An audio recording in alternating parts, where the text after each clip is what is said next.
دوستوں، کیا آپ نے کبھی غور کیا ہے کہ درود ابراہیمی میں ایسا کون سا راز ہے کہ صدیوں سے صوفیاء اس میں ڈوبے رہتے ہیں؟ حضرت شمس تبریز رحمۃ اللہ علیہ فرماتے ہیں کہ جو زبان محمد مصطفیٰ صلی اللہ علیہ وآلہ وسلم کے ذکر سے تر نہ ہو وہ زبان زندہ نہیں، اور جو دل درود ابراہیمی سے خالی ہو وہ دل ابھی جاگا ہی نہیں۔ تو سوچنے والی بات کیا ہے؟ کیا ہماری زبان اور دل واقعی درود کے نور سے روشن ہیں، یا ہم صرف رسم کے طور پہ پڑھتے ہیں؟ درود ابراہیمی حقیقت میں صرف ایک دعا نہیں بلکہ ایک روحانی سلسلہ ہے۔ اس میں محمد مصطفیٰ صلی اللہ علیہ وآلہ وسلم کا ذکر بھی ہے اور ابراہیم علیہ السلام کا بھی۔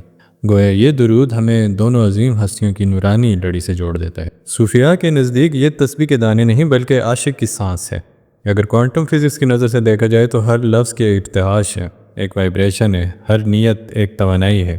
جس طرح آبزرویشن ذرے کی حالت بدل دیتا ہے، اسی طرح جب دل کی توجہ سے درود پڑھا جاتا ہے تو یہ الفاظ محض آواز نہیں رہتے بلکہ توانائی کی ایک لہر بن جاتے ہیں جو ہمارے دل و دماغ کو ٹرانسفارم کر دیتی ہیں۔ جس طرح سانس کے بغیر زندگی ممکن نہیں، اسی طرح عاشق کے لیے درود کے بغیر روح کی زندگی ممکن ہی نہیں۔ یہی وجہ ہے کہ جب دل غم یا تنہائی میں ڈوب جائے تو درود پڑھتے ہی دل پہ سکون اترنے لگتا ہے۔ یہ وہی کیفیت ہے جسے حضرت شمس تبریز نے دل کی بیداری کہا ہے۔ وہ فرماتے ہیں، درود پڑھنے والا اپنے دل کی گواہی دے رہا ہوتا ہے کہ وہ ابھی زندہ ہے۔ لیکن صرف زبان سے پڑھ لینا کافی نہیں۔ اگر زبان ہلے مگر دل خاموش رہے تو وہ درود صرف آواز ہے، ذکر نہیں۔ اصل ذکر وہ ہے جو دل کے دروازے کھولتے، اور درود ابراہیمی ایسا ہی ذکر ہے جو دل کو کھول دیتا ہے۔ سوچنا یہ ہے کہ ہم درود پڑھتے وقت یہ محسوس کرتے ہیں کہ یہ سلام براہ راست سرکار تک جا رہا ہے۔ جب عاشق درود پڑھتا ہے تو اپنے محبوب کو سلام بھیجتا ہے، اور یہ سلام کبھی ضائع نہیں جاتا۔ درود محض عبادت نہیں بلکہ سہارا ہے۔ زندگی کی تھکن، پریشانیاں، رشتوں کی الجھنیں اور دل کی تنہائیاں سب آسان ہو جاتے ہیں جب زبان درود میں لگ جائے۔ درود وہ چراغ ہے جو اندھیروں کو کاٹ دیتا ہے، اور یہ چراغ ہر ایک کے ہاتھ میں ہے۔ یہ کسی خاص طبقے یا بڑے عالم کے لیے مخصوص نہیں بلکہ ہر اس دل کے لیے ہے جو چاہے کہ وہ زندہ رہے۔ تو آج یہ طے کر لیں کہ ہم درود ابراہیمی کو صرف نماز کی آخر کی رسم نہیں رہنے دیں گے بلکہ اسے اپنی زندگی کا حصہ بنا لیں گے۔ یاد رکھیں، سانس رکے تو زندگی ختم، درود رکے تو عشق ختم۔ درود ابراہیمی دل کو زندہ کر دیتا ہے کیونکہ یہ عاشق اور محبوب کے درمیان ایک پل ہے۔ جس نے یہ پل پا لیے اس نے فاصلے مٹا دیے۔ یہ پل صرف الفاظ نہیں بلکہ ایک ایسی حقیقت ہے جو ہر زمانے کو اپنے اندر سمیٹے ہوئے ہے۔ کوانٹم دنیا میں پل کی مثال انٹینگلمنٹ کی ہے۔ دو ذرات چاہے کتنی بھی دور ہوں، ایک کا اثر دوسرے پہ فوری ہوتا ہے۔ اسی طرح درود پڑھنے والا سرکار سے روحانی طور پہ جڑ جاتا ہے، فاصلے مٹ جاتے ہیں، اور اسی درود میں ہم صرف سرکار پہ ہی نہیں بلکہ ابراہیم علیہ السلام اور ان کی آل پہ بھی صلوات و برکت مانگتے ہیں۔ اس میں یہ پیغام چھپا ہے کہ اللہ کے تمام نیک بندے ایک ہی نور کی لڑی ہیں۔ سرکار اس نور کا کمال ہے اور ابراہیم علیہ السلام اس نور کا استعارہ۔ جو درود ابراہیمی پڑھتا ہے وہ اپنے دل کو انبیاء کی جماعت میں شامل کر لیتا ہے۔ یہ چھوٹے چھوٹے کلمات حقیقت میں کتنے بڑے دروازے کھول دیتے ہیں۔ لیکن یاد رکھیں، درود کو صرف زبان تک محدود نہ رکھیں۔ الفاظ پرندے ہیں اور دل آسمان ہے۔ اگر دل خالی ہو تو یہ پرندے کہاں اڑیں گے؟ اسی لیے اولیاء ہمیشہ نصیحت کرتے ہیں کہ درود پڑھتے وقت دل کو حاضر رکھو۔ یہ تصور کرو کہ تم حقیقت میں سرکار کے سامنے بیٹھے ہو اور سلام پیش کر رہے ہو۔ یہی تصور درود کو ذکر سے عشق میں بدل دیتا ہے۔ عشق وہ ہے جو آنکھیں بند کرنے سے نہ رکے، اور ذکر وہ ہے جو آنکھیں کھولنے سے نہ ٹوٹے۔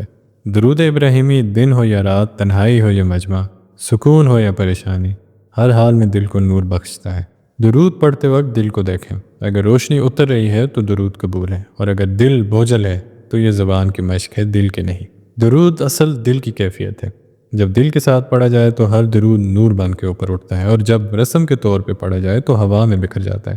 تو سوچیں کتنی بار ہم نے درود کو بس عادت یا مجبوری سمجھ کے پڑھا، لیکن حقیقت یہ ہے کہ یہی درود انبیاء کی یاد کو زندہ کرتا ہے اور دل کو اللہ کے قریب لے جاتا ہے۔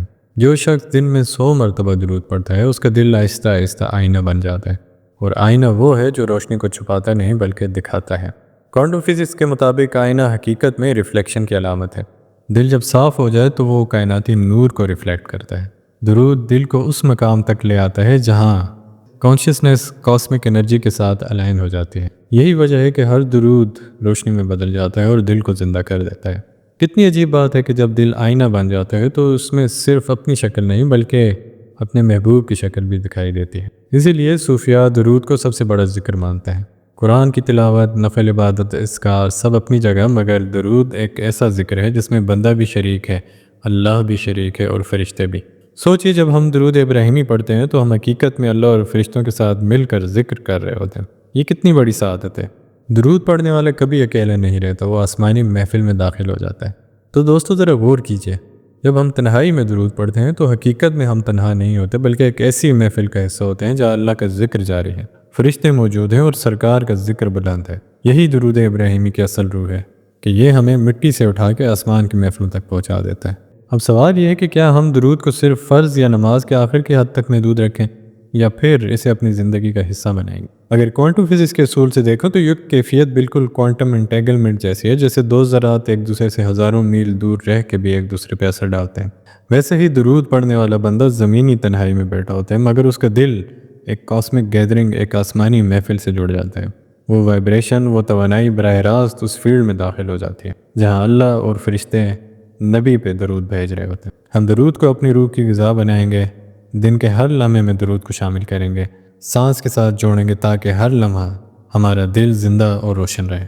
لیکن یہاں ایک سوال باقی رہ جاتا ہے، اگر درود ابراہیمی اتنا ہی بڑا راز ہے تو پھر آج کے انسان کے دل خالی کیوں ہیں؟ کیوں زبانوں پہ ذکر ہے مگر دل پہ اندھیرا؟ تو اس کا جواب یہ ہے کہ مسئلہ درود کی کمی کا نہیں بلکہ مسئلہ درود کی کیفیت کا ہے۔ لوگ درود تو پڑھتے ہیں مگر دل کہیں اور ہوتا ہے، اور یہی اصل بات ہے۔ درود صرف تسبیح کی گنتی نہیں بلکہ دل کی بیداری ہے۔ جیسے چراغ میں تیل نہ ہو تو روشنی نہیں نکلتی، ویسے ہی دل میں عشق نہ ہو تو درود کی آواز اوپر نہیں پہنچتی۔ جو درود عشق کے ساتھ پڑھا جائے وہ دل پہ نور کی بارش کر دیتا ہے، اور جو درود غفلت سے پڑھا جائے وہ صرف آواز رہ جاتا ہے۔ یہ جملہ ہم سب کو سوچنے میں مجبور کر دیتا ہے، کیونکہ ہماری عبادتیں اکثر رسومات میں بدل جاتی ہیں، لیکن درود وہ ذکر ہے جسے اللہ نے اپنی طرف سے بھیجنے کا اعلان کیا ہے۔ تو سوچئے، جب اللہ اور فرشتے سرکار پہ درود بھیج رہے ہیں تو کیا ہم اس قافلے سے پیچھے رہ سکتے ہیں؟ تو دوستو، درود پڑھنے والا حقیقت میں اپنی روح کو اس قافلے میں شامل کر رہا ہوتا ہے جو آسمان سے چل کے عرش تک پہنچتا ہے۔ لیکن یہاں ایک اور راز ہے، درود صرف زبان پہ نہیں بلکہ درود ایک طرز زندگی ہے۔ اگر زبان پہ درود ہو مگر اعمال ظلم اور گناہ سے بھرے ہوں تو یہ ذکر ادھورا ہے۔ درود صرف ذکر ہی نہیں بلکہ اطاعت ہے۔ جو شخص زبان سے درود پڑھے مگر اپنی زندگی میں سنت کو چھوڑ دے، وہ حقیقت میں درود کا حق ادا نہیں کر رہا۔ اگر کوانٹم فزکس کے اصول سے دیکھیں تو یہ کیفیت بالکل انرجی کے بہاؤ جیسی ہے۔ جیسے ایک سرکٹ میں بجلی ہو مگر کنیکشن ٹوٹا ہو تو بلب نہیں جلتا، ویسے ہی زبان سے نکلنے والی درود کی لہریں تبھی کائنات میں اوپر اٹھتی ہیں جب دل کی نیت اور عمل ایک ساتھ جوڑ جائیں۔ ذکر اور اطاعت کا یہ ملاپ دل کو ریزوننس پہ لے جاتا ہے، جہاں انسان کی فریکوینسی اللہ کے ذکر اور سرکار کی محبت کے ساتھ ہم آہنگ ہو جاتے ہیں۔ یہی وہ مقام ہے جہاں درود آواز نہیں رہتا بلکہ نور میں بدل جاتا ہے۔ یہ بات تو دل کو کاٹ دیتی ہے۔ ہم سب درود تو پڑھتے ہیں مگر کیا ہم نے کبھی اس بات کی کوشش کی ہو کہ اس درود کے صدقے ہمیں اپنی زندگی کو بھی سرکار کی سیرت سے جوڑنا نصیب ہو جائے؟ اگر زبان پہ درود ہو اور دل و عمل سنت سے خالی ہو تو یہ کیسا عشق ہے؟ محبت صرف لفظ نہیں، محبت طرز حیات ہے، اور یہی پیغام درود ابراہیمی دیتا ہے۔ یہ صرف دعا نہیں بلکہ ایک دعویٰ ہے کہ یا اللہ ہمیں بھی اس نورانی قافلے میں شامل کر دے جس میں ابراہیم علیہ السلام اور سرکار کی آل شامل ہیں۔ آج ہم دیکھتے ہیں کہ دل ٹوٹے ہوئے ہیں، روحیں بکھری ہوئی ہیں، ہر طرف بے سکونی ہے۔ جو دل درود سے آباد ہے وہ کبھی ویران نہیں ہوتا۔ یہ کتنا بڑا علاج ہے۔ آج کے انسان کو سکون چاہیے، دل کا چین چاہیے، تو اس کا راستہ یہی درود ہے۔ تو دوستو، اب سوچئے ہم اپنی زندگی میں درود کو کیسے شامل کر سکتے ہیں؟ صرف نماز میں نہیں بلکہ دن کے ہر لمحے میں۔ صبح جب آنکھ کھلے تو پہلی دعا کے ساتھ درود پڑھیں۔ دن میں کام کرتے ہوئے زبان ہلکی سی حرکت کرے تو درود پڑھ لیں۔ تنہائی میں بیٹھے ہوں، سفر میں ہوں یا کسی پریشانی میں ہوں، ہر وقت درود کو اپنا سہارا بنا لیں۔ یہی وہ طریقہ ہے جو دل کو زندہ، روح کو روشنی اور زندگی کو مستفیض رنگ عطا کرتا ہے۔ اور اگر اسے کوانٹم فزکس کے زاویے سے دیکھیں تو معاملہ یوں ہے کہ کائنات میں ہر شے وائبریشن پہ ہے۔ جب ہماری زبان سے درود نکلتا ہے اور دل کے عشق کے ساتھ جڑ جاتا ہے تو یہ ارتعاش ایک مثبت توانائی کی لہر بن کے ہمارے ارد گرد کے ماحول کو بھی بدل دیتا ہے۔ یہ ویوز صرف ہمارے وجود میں سکون نہیں لاتی بلکہ ہمارے تعلقات، ہماری فضا اور ہمارے اعمال تک کو روشنی سے بال دیتی ہیں۔ جیسے ٹیوننگ فورک ایک کمرے کے دوسرے آلات کو ریزوننس پہ لے آتا ہے، ویسے ہی درود ہماری روح کو کائنات کے سب سے اعلیٰ ریزوننس یعنی سرکار کے نور کے ساتھ ہم آہنگ کر دیتی ہے، جس سے دل ہمیشہ روشن رہتا ہے۔ درود وہ دروازہ ہے جو دنیا سے کھلتا ہے مگر جنت تک لے جاتا ہے۔ تو سوچے کیسا دروازہ ہے جو ہر ایک کے لیے کھلا ہے، کوئی روک ٹوک نہیں، بس شرط یہ ہے کہ زبان اور دل ساتھ چلیں۔ تو آئیے آخر میں ہم یہ عہد کریں کہ ہم درود ابراہیمی کو محض ایک کلمہ نہیں بلکہ اپنی زندگی کا سہارا بنائیں گے۔ ہم اس درود کو اپنی سانسوں میں بسا لیں گے، اپنے دل میں جگہ دیں گے، تاکہ جب کبھی تھکن، تنہائی یا اندھیرا آئے تو یہی درود ہمارے لیے چراغ بن جائے۔